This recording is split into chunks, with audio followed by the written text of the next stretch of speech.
확인된 정보를 신속히 전합니다. 코로나19 11시 통합 뉴스룸 시작하겠습니다. 오늘 0시 기준 국내 신규 확진자는 39명 늘어서 누적 확진자 수는 11,668명으로 집계됐습니다. 오늘도 수도권에서 34명이 나오는 등 수도권을 중심으로 산발적 감염이 이어지고 있는데요.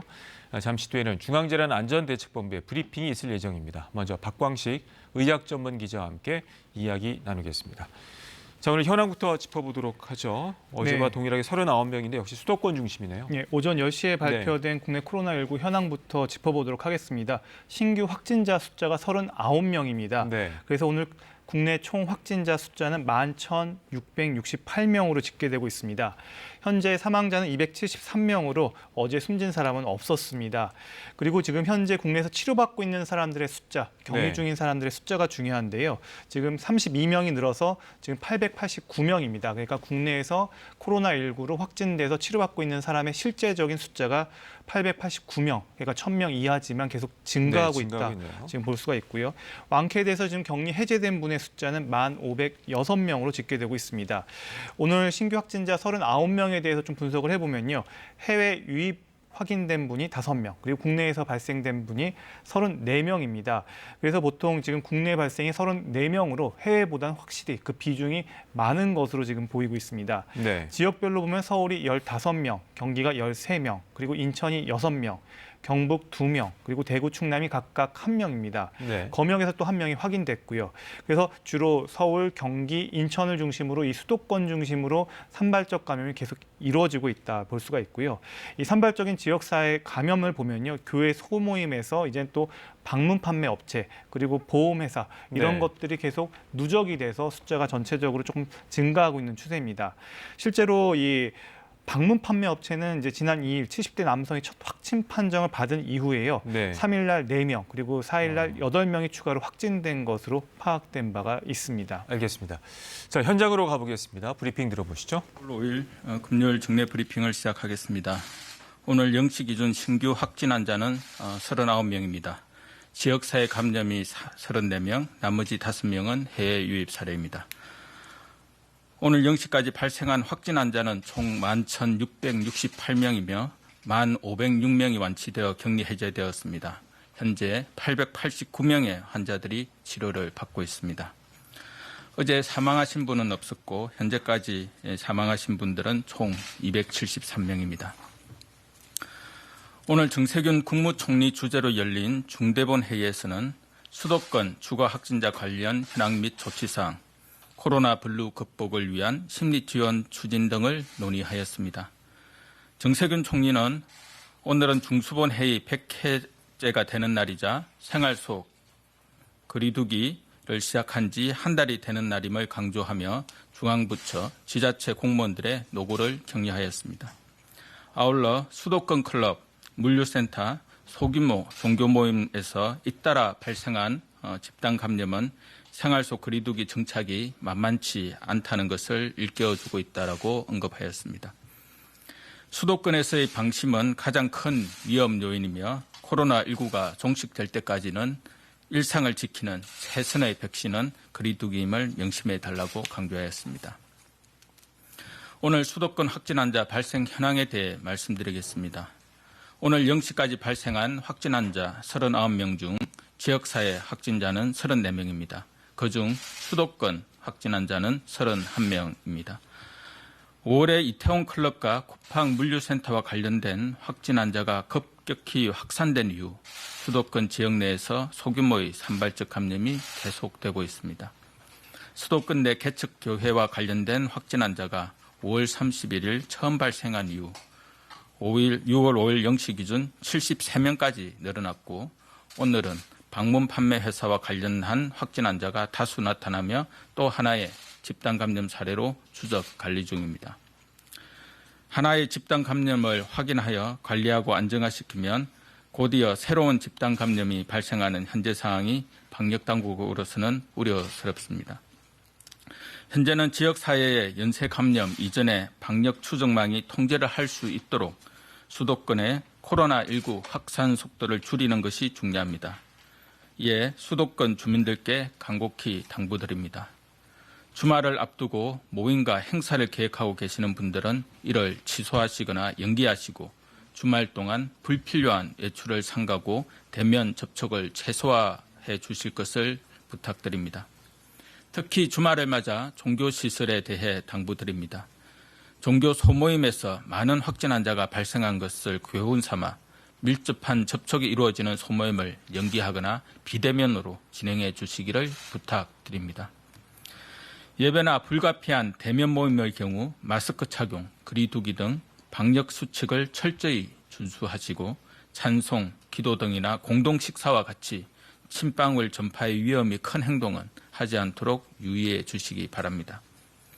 이러한 일들은 당장은 어렵고 불편하시겠지만 감염 전파의 연결고리를 차단시키기 위해 우리 모두가 반드시 감내해야 할 조치들입니다.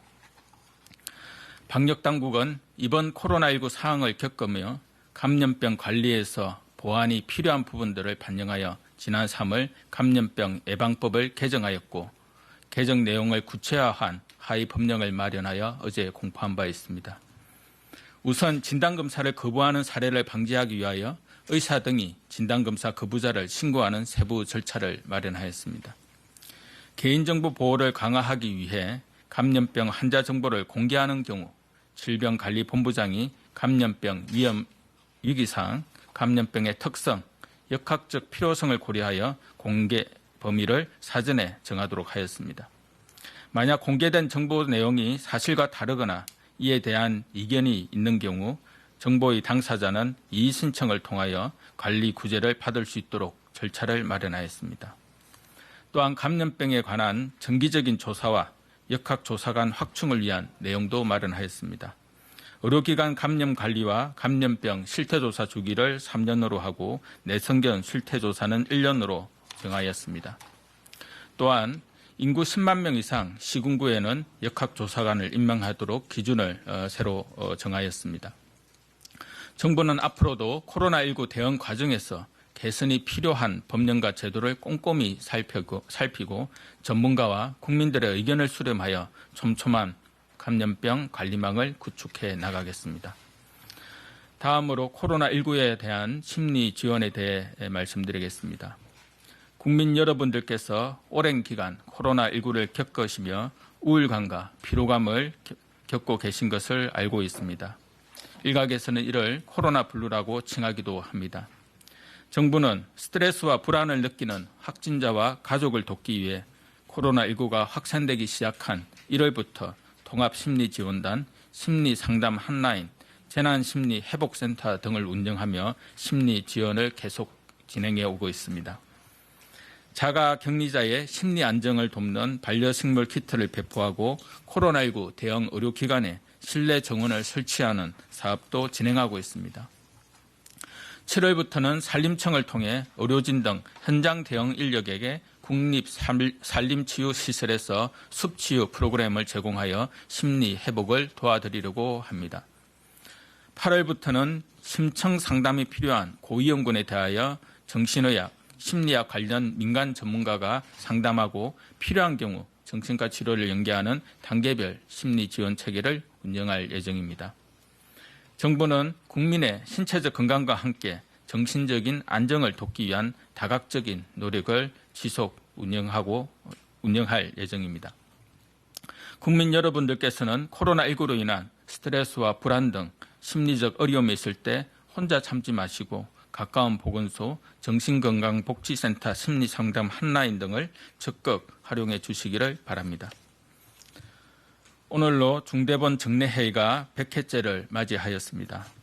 그동안 회의가 끝난 후에는 주요한 회의 결과와 환자 발생 현황 등을 브리핑과 보도자료를 통해 국민 여러분들과 공유를 해왔습니다. 이 회의는 중앙부처와 17개 시도의 대표자만 모여 정책을 논의하는 자리가 아닙니다. 영상회의가 진행되는 동안 랜선 연결을 통해 정부 각 부처와 시군구를 포함한 지자체 공무원들 약 3천여 명이 매일 아침마다 회의에 참여하고 있습니다. 중대본 회의가 끝나면 보통 각 시도, 시군구별로 별도 회의가 진행됩니다. 매일 아침 중대본 회의에서는 첫째, 코로나19에 대한 중요한 정보를 투명하게 공유하였고, 둘째, 긴박한 감염병 대응에 필요한 신속한 의사결정을 했으며, 셋째, 이러한 결정이 전국적으로 즉시 공유되고 모든 부처와 지자체가 범정부적으로 힘을 합쳐 효과적으로 실행하게 하는 성과를 거두었습니다. 이를 통해 국무총리를 중심으로 범정부적인 역량을 결집할 수 있었고 중앙정부와 지자체가 한마음으로 협력하여 국가의 모든 힘을 동원한 총력 대응이 가능하였습니다. 상반기 코로나19 위기를 극복해 가는데 큰 역할을 한 중요한 거버넌스로 평가할 수 있겠습니다.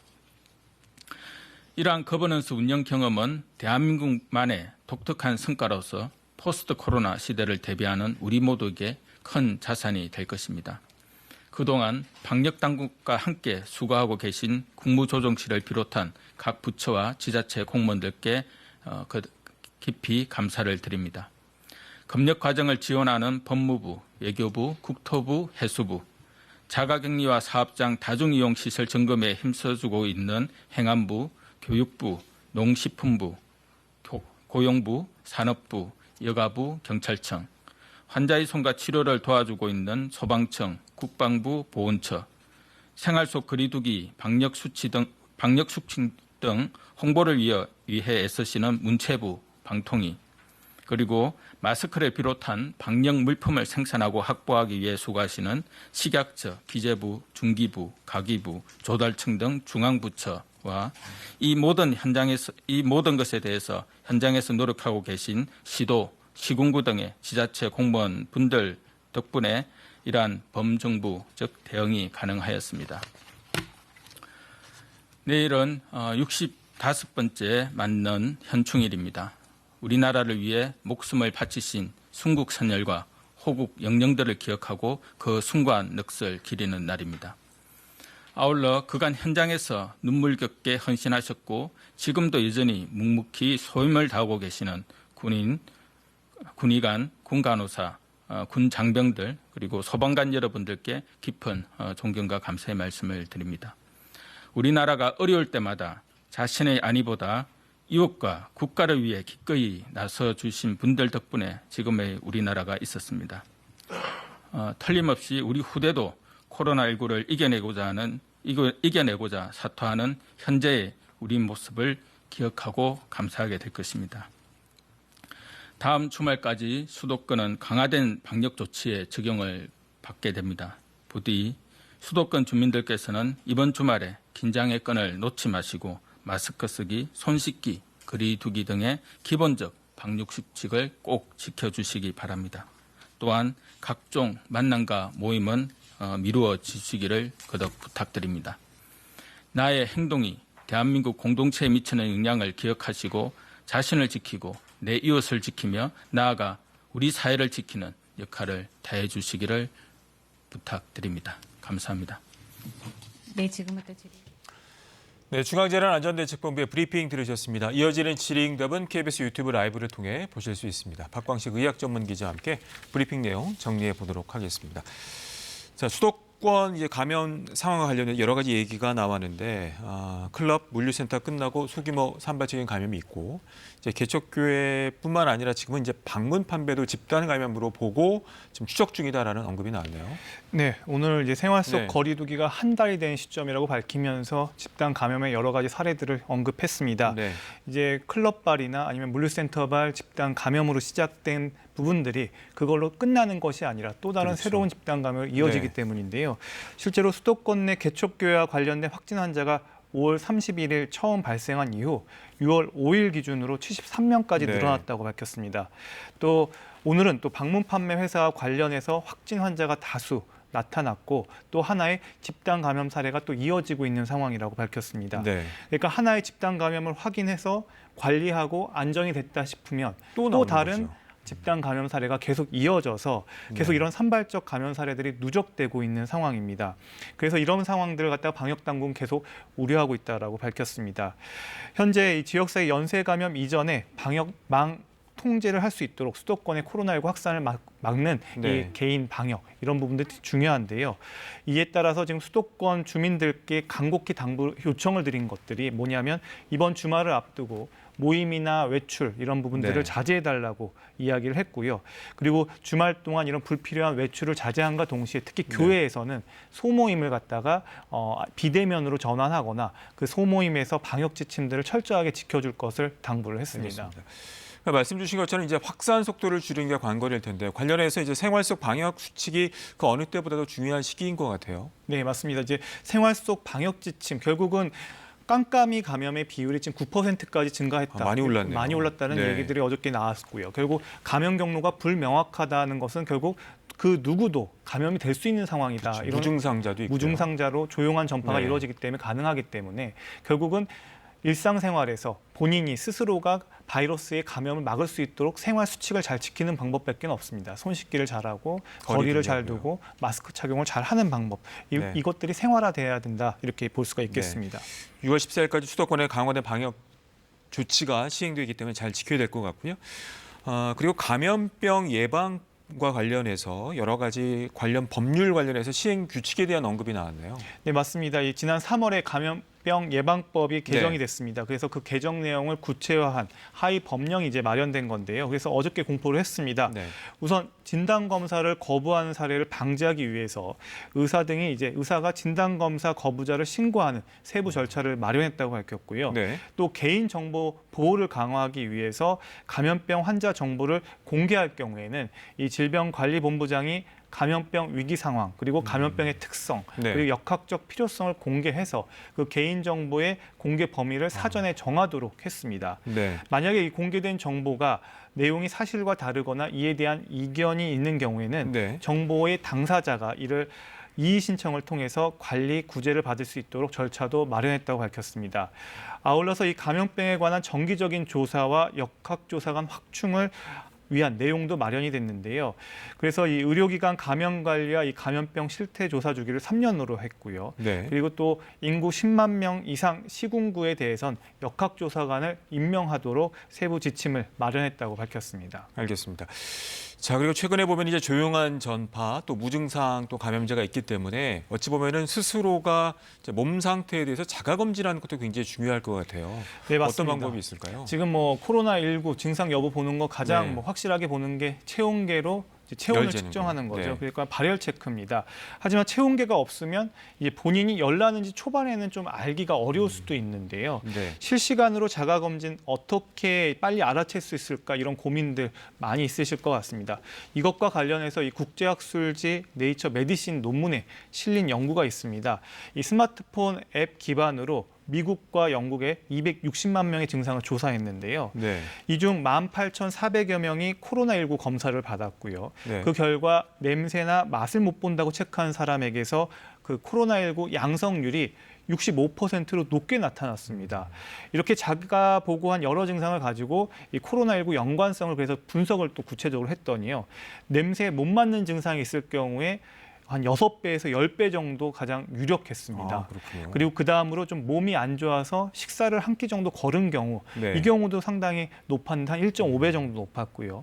그리고 몸이 좀 피곤한 경우도 한 1.3배 정도였습니다. 그 다음이 발열이나 네. 우리가 흔히 알고 있는 지속적인 기침 같은 증상이 나타났습니다. 그러니까 몸이 안 좋을 때 냄새나 맛을 잘 이렇게 못 맞는지 여부를 잘 살펴보는 게 중요할 것 같고요. 그렇군요. 그래서 이런 부분들이 식사를 하는데 냄새를 못 맡는다거나 어떤 입맛이 없거나. 향초가 네. 있는데 그 향을 못 맡는다 싶으면 네. 혹시 코로나19의 어떤 증상이 아닌지 의심해 볼 필요가 분명히 있다는 겁니다. 알겠습니다.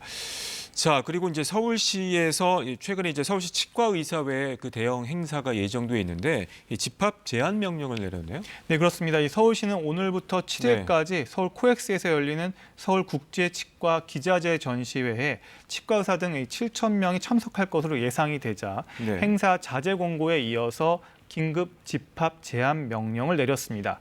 이번 집합 제한 명령에 따라서 서울시 치과의사회는 행사를 자제해야 합니다. 네. 이제 행사를 근데 그럼에도 불구하고 진행하려면 출입자 명부 관리를 철저히 해야 되고요.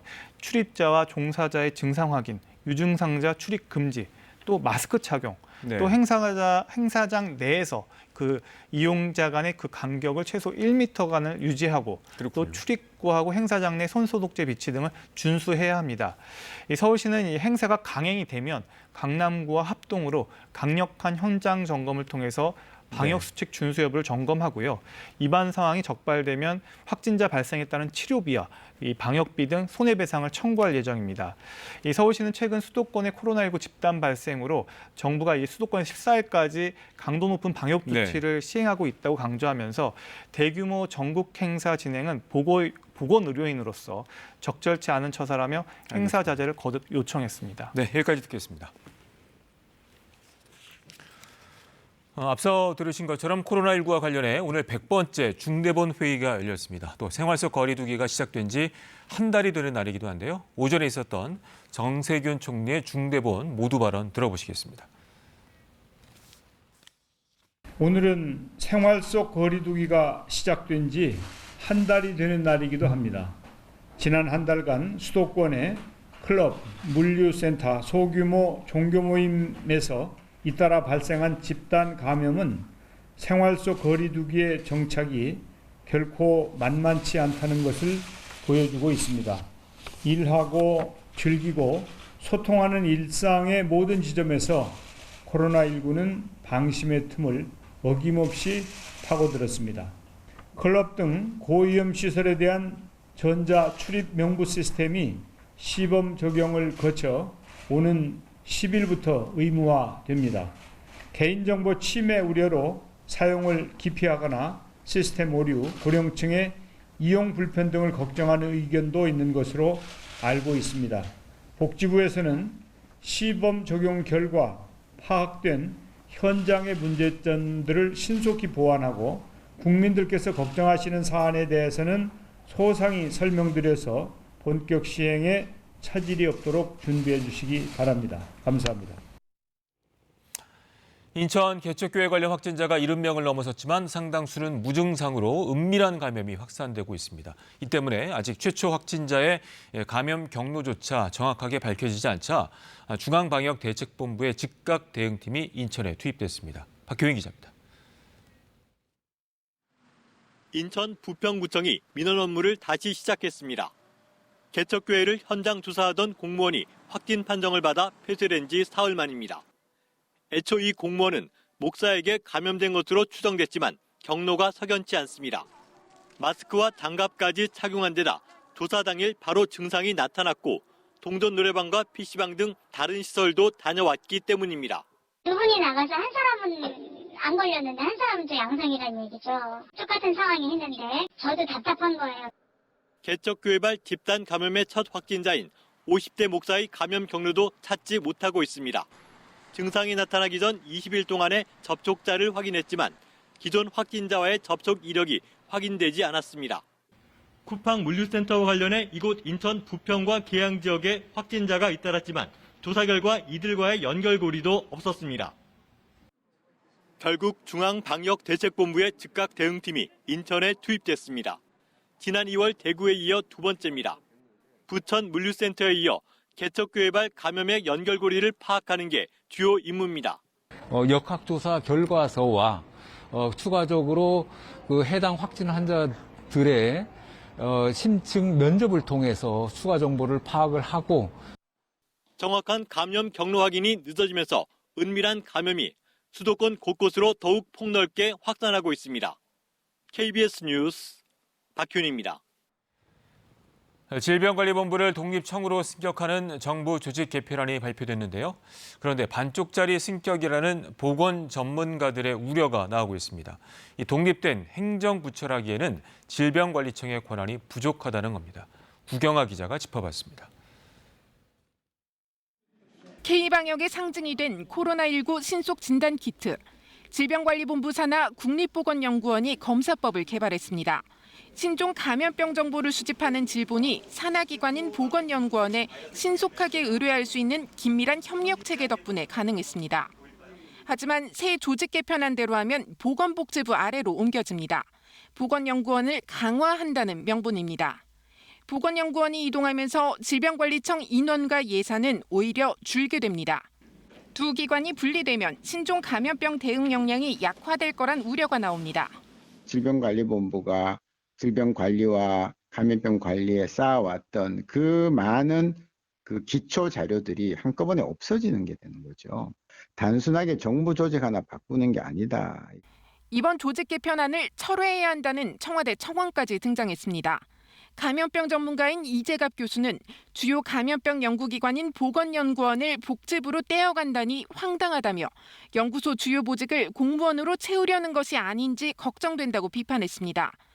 그동안 역할과 책임이 불분명하다는 지적을 받아온 보건복지부와 지방자치단체, 질병관리청의 권한이 정리되지 않은 것도 논란입니다. 감염병에 대응하는 방역 기능은 질병관리청, 진료체계는 보건복지부로 나뉘어 여전히 통합적 대응을 기대하기 어렵습니다. 재난시 의료 체계를 지휘하는 권한이 질병관리청에 있어야 되거든요. 근데 그 부분도 여전히 복지부가 아무런 언급도 하지 않고 있어서 그건 무슨 얘기냐면 재난시 의료 체계를 지원하는 기능도 여전히 복지부가 행사하겠다는 거고. 이에 대해 정부는 연구 기능이 빠진 게 아니라 질병관리청에 새로 신설해 강화할 것이고 권역별 질병대응센터가 지자체와 긴밀하게 협의하는 구조를 만들겠다고 해명했습니다. 또 보건복지부와 과학기술정통부에 각각의 국립바이러스 연구소를 신설하기로 한 데 대해 여당 5선인 이상민 의원은 관료제의 칸막이 폐해 행정 편의주의에 급급한 보여주기 정책이라고 지적했습니다. KBS 뉴스 구경합니다. 날씨가 더워지며 덴탈 마스크를 찾는 분들이 많아졌는데요. 그런데 원래 의료진이 쓰는 용도라서 어린이들이 쓸 수 있는 소형 제품은 구입하기가 매우 어렵다고 합니다. 이수민 기자입니다. 약국이 몰려있는 서울 종로의 한 거리. 어린이들이 쓰는 소형 덴탈 마스크가 있는지 물어봤습니다. 혹시 그 소형 덴탈 마스크 있나요? 없어요. 원래 그럼 입고가 안 되는 거예요? 다른 약국도 사정은 마찬가지입니다. 덴탈 마스크는 있는데 아예 안 들어오는 거예요? 아니면 못 보겠더라고요. 주변 약국 10곳을 확인해봤지만 소형 덴탈 마스크를 파는 곳은 단 한 곳도 없었습니다. 원래 의료진용으로 만들던 제품이다 보니 어린이가 사용할 수 있는 소형은 생산량이 턱없이 모자라기 때문입니다. 이 때문에 얇은 어린이용 마스크를 사려면 일반 일회용 마스크를 살 수밖에 없습니다. 중국산, 베트남산도 있지만 KC 공산품 인증을 받은 국산 제품의 인기가 높아 그 가격도 치솟고 있습니다. 소형 일회용 마스크 한 장에 약 4,000원, 500원 정도인 덴탈 마스크보다 훨씬 비쌉니다. 코로나19가 본격적으로 확산하기 전 한 장에 170원 정도였던 가격이 최근엔 20배 넘게 뛴 겁니다. 하지만 의약외품으로 분류된 덴탈 마스크와 달리 일회용 마스크는 공산품이라 식약처가 가격을 규제하거나 생산량을 늘리기가 사실상 불가능합니다. 그나마 싼 가격에 외국산 제품을 구할 수 있지만 시민들은 아무래도 구입을 망설이고 있습니다. 이제 국산인지 그거를 보고 구매를 하고 싶었는데 중국산은 사실 인터넷에서도 요새는 쉽게 살 수 있기 때문에. 날씨가 점점 더워지는 데다 다음 주부터 초등학교 5, 6학년까지 모두 등교를 해야 하는 상황이라 학부모들의 근심이 커지고 있습니다. KBS 뉴스 이수민입니다. 코로나19 통합 뉴스룸은 잠시 뒤 12시 뉴스에서 이어집니다. 고맙습니다.